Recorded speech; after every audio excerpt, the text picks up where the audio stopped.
नींद तो नहीं आ रही? पक्का? बहुत बहुत खुशी हो रही है जयपुर आते हुए। आई एम हाफ राजस्थानी, मेरे पापा जयपुर को बिलोंग करते हैं और अब कार्टर एलोकेशन भी राजस्थान हुआ है, तो अब बस यहीं पे रहना है, यहीं पे काम करना है आप सबके लिए। तो आई थिंक अथर सर ने बहुत मोटिवेट किया, उसके पहले Chandramohan sir, Vipin sir and Sarneet ma'am. Civil services हम जब भी सोचते हैं तो बहुत सारी चीजें, अच्छा लाल बत्ती, अच्छा रुतबा है, अरे वाह, इतनी रिस्पेक्ट मिलेगी, एक ग्लैमर भी है, और हम इन सब चीजों से अट्रैक्ट हो जाते हैं कि यूपीएससी की तैयारी करेंगे, सिविल सर्विसेज देंगे। पर ये जो पूरी जर्नी होती है ना प्रिपरेशन की, ये सबको पता ही है काफी मुश्किल होती है।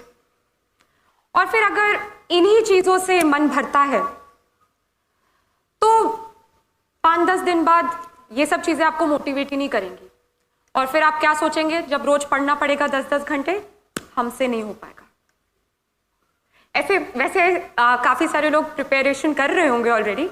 How many of you feel हमसे नहीं हो पाएगा? ये फीलिंग आती किस किस को है? अरे सच बताओ, किस किस को लगता है कि हर दूसरे तीसरे दिन ऐसे ख्याल आता है, नहीं हो पाएगा, बहुत मुश्किल है, हमसे नहीं हो पाएगा?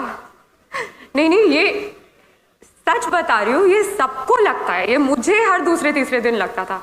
Everybody feels this way.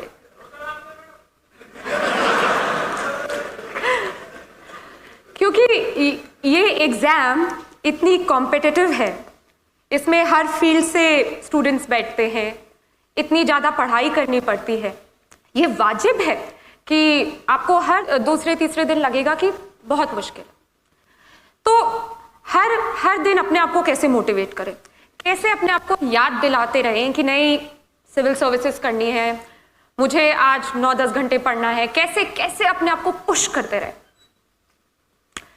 वो तभी होगा अगर हम ये जो लाल बत्ती, रुतबा, इन सब से हटकर एक्चुअली जो ग्राउंड रियलिटी है कि सिविल सर्विस क्यों करना है, क्यों सिविल सर्वेंट बनना है, अगर वो एक्चुअली जो वो विजन है, अगर हम उस पर फोकस करें, तो ही हर सुबह आप उठेंगे और फिर से वो रूटीन फॉलो करेंगे 10-10 घंटे पढ़ने वाला।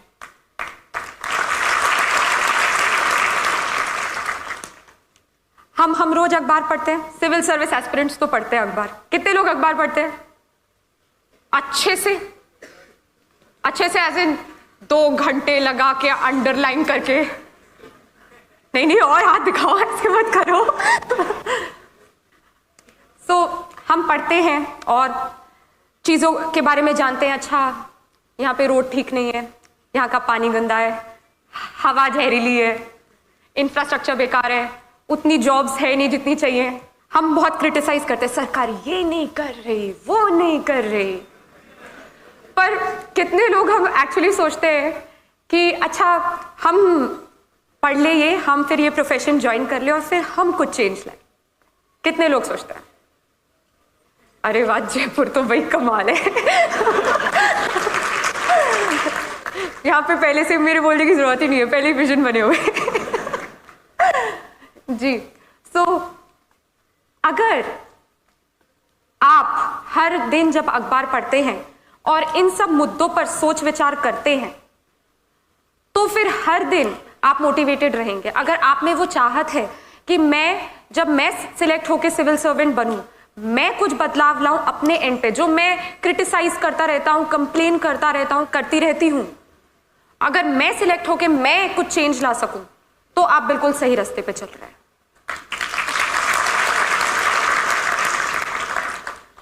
मैं आपके साथ एक इंसिडेंट शेयर करूंगी। मैं रिसेंटली हैदराबाद में थी। वहां पे I met a lady officer. She has also got selected along with me this time. उनकी स्टोरी एक्चुअली बहुत हार्ट टचिंग थी, टच्ड माई हार्ट। तो इनकी शादी बहुत जल्दी कर दी गई, और इवन शादी के पहले जब ये अपने पेरेंट्स के साथ रहती थी, तो इनके साथ बहुत डिस्क्रिमिनेशन हुआ, इनके भाइयों को ज़्यादा एजुकेशनल अपॉर्चुनिटीज़ मिली और इनको एकदम, जैसे वो मुझे बता रही थी कि इनको कुछ नहीं समझा। फिर इनकी शादी करा दी गई। शादी करा दी गई तो हस्बैंड ने कुछ नहीं समझा, इन लॉज ने कुछ नहीं समझा। उनका बहुत मन था कि वो सिविल सर्विसेज एग्जाम दें, पर कोई सपोर्ट ही नहीं था। यहाँ पे हम बात करते हैं काफ़ी लोगों की कि चलो हालात ठीक नहीं थे बट फैमिली सपोर्ट था, कोई ना कोई था जो गाइड करता रहा, सपोर्ट करता रहा और इसलिए सक्सेस मिल गई। ये एक ऐसी कहानी है जहाँ सर्कमस्टेंसेस भी फाइनेंशियल इतने अच्छे नहीं थे और कोई सपोर्ट ही नहीं था और इनका बहुत मन था कि सिविल सर्विसेज करना है। तो कैसे भी लड़ झगड़ के फर्स्ट अटेम्प्ट दिया, नहीं हुआ। एंड पेरेंट्स ने बहुत सुनाया, इन लॉज ने बहुत सुनाया, हस्बैंड का तो कोई सपोर्ट ही नहीं था। पर इनमें बहुत चाहत थी कि नहीं, मैं देश के लिए कुछ करना चाहती हूँ, मुझे सिविल सर्विसेज करना है, मुझ में वो पैशन है। इन्होंने दूसरा अटेम्प्ट दिया, फिर भी नहीं। तीसरा अटेम्प्ट दिया, फिर भी नहीं हुआ। रिश्तेदार पता ही कैसे होते हैं, सुना के उनको इतना परेशान किया। उनका हस्बैंड उनसे अलग रहने लग गया। फोर्थ अटेम्प्ट दिया, फाइनली हो गया, इंडियन फॉरेन सर्विस। एंड हम इस फायर, इस पैशन की बात कर रहे हैं जो चाहिए इस एग्जाम को क्लियर करने के लिए।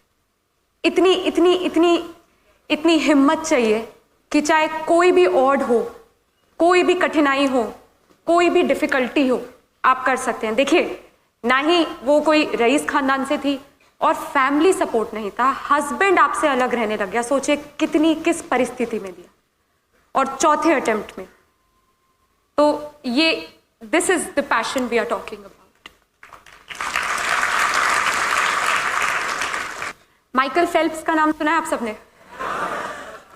तो बीजिंग ओलंपिक्स जब हुए थे उसके जस्ट आप समझ लीजिए 1-2 महीने पहले की बात होगी, उनका एक्सीडेंट हुआ। डॉक्टर ने बोला कि उनका शायद राइट हैंड इंजर हो गया था। And he said, doctor said that I don't think अभी आप यूज राइट हैंड से कर पाएंगे, कि ज़्यादा चोट लगी है। ही सेड, तो क्या हुआ, पैर तो है। And then he went on to win 8 medals in Beijing Olympics. तो कितनी मुश्किलें आती हैं, कितनी परेशानियां आती हैं, पर अगर वो दिल और दिमाग में है कि नहीं करना है तो करना है, और लोग फिर करके दिखाते भी हैं।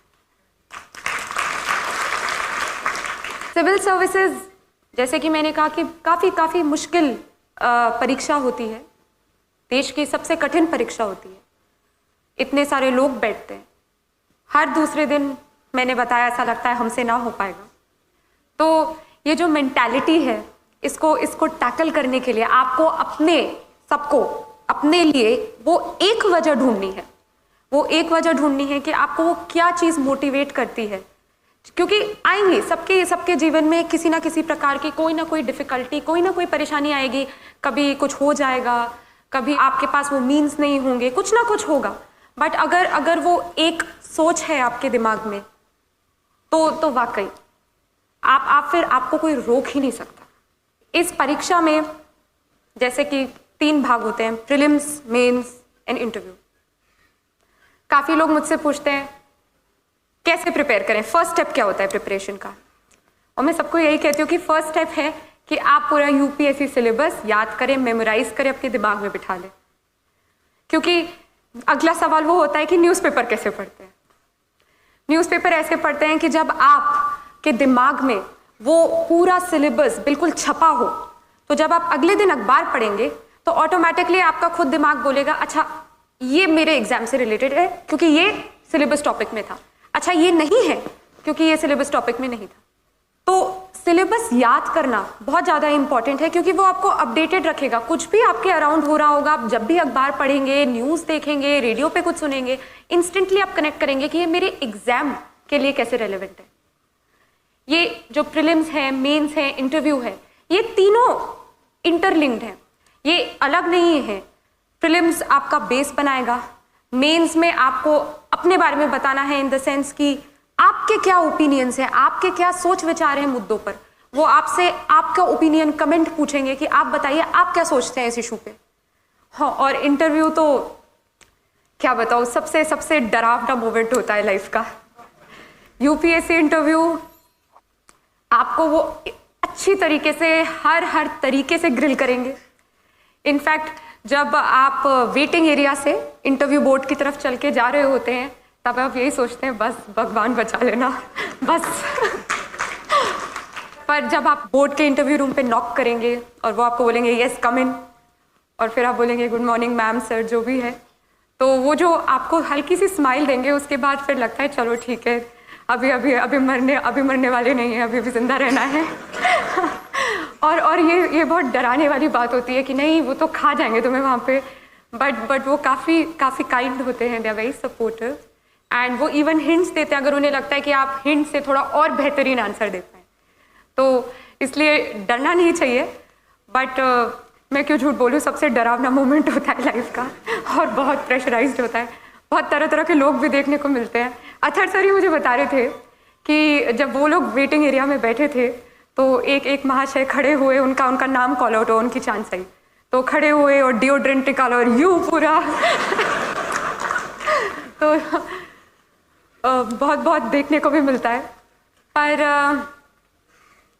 ये जो परीक्षा है ये ना ही आपकी सिर्फ एक नॉलेज बेस बढ़ाएगी, ये आपको पूरी तरह एक नया इंसान भी बना देगी। क्योंकि ये जो मेहनत के 2 साल आप देंगे यूपीएससी की परीक्षा के लिए, ये आपको सिखा देगी कैसे कम सोना है, कैसे हर चीज़ सैक्रिफाइस करनी है, कैसे आप डिसिप्लिन्ड होना है। डिसिप्लिन मतलब हर दिन वो ही स्केड्यूल फॉलो करना, सुबह 8 बजे से लेके रात के 8 बजे तक की पढ़ाई करना। तो ये जो डिसिप्लिन है, कैसे सिंसियर रहना, कैसे फोकस रहना, कैसे दोस्तों को मना करना भी आ जाएगा। लोग बोलेंगे चलो मूवी देखने, नहीं मुझे यूपीएससी की पढ़ाई करनी है। सो ये लाइफ चेंजिंग एक्सपीरियंस होता है और ये आपको बहुत कुछ सिखा देता है। जो मुद्दे चल रहे हों आपके आसपास देश विदेश में, आप इतना पढ़ेंगे उन पे कि आपके ओपिनियंस बनने लग जाएंगे कि नहीं ये गलत है, ऐसा होना चाहिए, या ये सही है, ये बिल्कुल ठीक हो रहा है। तो ये इसको एक अपॉर्चुनिटी की तरह भी देखिएगा कि आप जब इस एग्ज़ाम के लिए पढ़ रहे हैं तो ना केवल आप सिर्फ अपनी नॉलेज बढ़ाएं, बट अपने आप को एज अ पर्सन भी डेवलप करें। क्योंकि वो सिर्फ पढ़ाकू लोग नहीं चाहते, वो ऐसे लोग चाहते हैं जो आराम से अपनी दिल की बात व्यक्त कर पाए, जो एक लीडर बन के सारे सेक्शंस ऑफ सोसाइटी को साथ लेके आगे बढ़ पाए, जो बहुत कंपैशनेट हों, जो सेंसिटिव हों, जो भारतीय संस्कृति को समझते हों। तो ये एग्ज़ाम सिर्फ एक नॉलेज एक्वायरिंग एग्ज़ाम नहीं है, ये एग्ज़ाम आपको एज एन इंडिविजुअल भी चेंज करती है और आपको एक अपॉर्चुनिटी की तरह से देखना चाहिए कि आप कैसे एक बेहतर रिस्पॉन्सिबल सिटीजन बन पाए। तो ये पूरी फिलॉसफी है इस एग्ज़ाम की। अब अगर हम बात करें कि इस एग्ज़ाम में इतना डर लगता है, इतनी कंपटीशन है, हाँ है, बट अगर आप में वो सोच है, आप रेडी हैं कि नहीं मैं कल अगर मुझे कोई बर्थडे पार्टी में इनवाइट करे और मैं मना करके फिर भी पढ़ सकता हूँ, आप में वो सैक्रिफाइसिंग एबिलिटी आ गई है, तो फिर सीरियसली इस एग्ज़ाम में और कुछ चाहिए ही नहीं। इस एग्ज़ाम में चाहिए एक हार्ड वर्क, डेडिकेशन, सिंसेरिटी और आई थिंक सबसे ज़्यादा एक हैप्पी आउटलुक, एक पॉजिटिव आउटलुक। हम लोग सोचते हैं कि यूपीएससी की पढ़ाई बस कमरा बंद करके बैठना है, सुबह 4 बजे उठना है, भगवान की पूजा करनी है, ये है वो है, ये सब तो ठीक है, बट इससे ज़्यादा इम्पॉर्टेंट है कि आप एक बहुत ही पॉजिटिव पर्सन बने रहें पूरे वो 2 साल। पॉजिटिव इन द सेंस कि आप खुश मिजाज ही रहें। आप ये नहीं कि कमरा बंद कर दिया, सबसे नाता तोड़ दिया, सब फ़ोन वोन बंद कर दिया। हम नॉर्मल इंसान हैं, हमें भी एक आम इंसान की तरह बातचीत भी करनी है, पढ़ाई भी करना है और एक नॉर्मल बैलेंस्ड माइंड भी रखना है। तो मैं तो सबको यही कहती हूँ कि हर 15 दिन 1 दिन बाहर के लिए निकालिए, कहीं घूम के आइए, दोस्तों से मिलिए और पेरेंट्स से तो हर दिन बात करनी चाहिए, क्योंकि वो आपको कॉन्स्टेंटली बूस्ट करते रहेंगे, मोटिवेट करते रहेंगे कि जब भी आपको अच्छा ना लगे कि शायद नहीं हो पाएगा, शायद मैं उतना नहीं पढ़ पाऊंगी या पढ़ पाऊंगा, तो वो आपको हमेशा याद दिलाते रहेंगे कि नहीं, आप में वो काबिलियत है कि आप इस एग्जाम के लिए बैठ सकते हैं, आप में वो काबिलियत है कि आप एक अच्छे सिविल सर्वेंट बन सकते हैं। और खुदा ना खास्ता अगर ना भी हो सिविल सर्विसेज में, तो अगर वो सोच है कि मुझे कुछ करना है, तो आप किसी और तरीके से करेंगे। और वाकई अगर एक दरवाजा बंद होता है दूसरा खुलता है, और अगर एक चीज हासिल ना हो तो हमेशा याद रखिए भगवान ने आपके लिए और बेहतरीन चीज रखी है।